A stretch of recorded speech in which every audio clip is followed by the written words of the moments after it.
السلام علیکم۔ میرا نام معاویہ محمد عاصم ہے۔ میں جماعت ششم یعنی 6th کلاس کی طالبہ علم ہوں۔ میرے اسکول کا نام ضلع پریشد پرائمری اسکول شیرٹ شاہپور ہے۔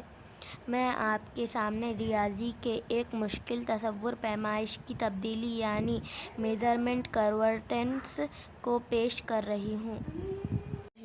اس پیمائش پر یعنی اکائی پر میں نے 3 لیا ہے۔ اس کا مطلب ہوگا 3 میٹر، 3 گرام یا 3 لیٹر میں کتنے ڈیسی میٹر، کتنے سینٹی میٹر اور کتنے ملی میٹر ہوں گے۔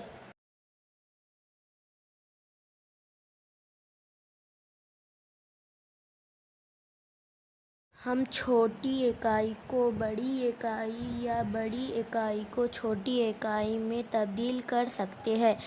جیسے اگر ہم 3 ڈیکا میٹر یا 3 ڈیکا گرام یا 3 ڈیکا لیٹر لیں تو اس کا مطلب ہوگا 30 میٹر، 300 ڈیسی میٹر یا 3000 سینٹی میٹر یا 30,000 ملی میٹر۔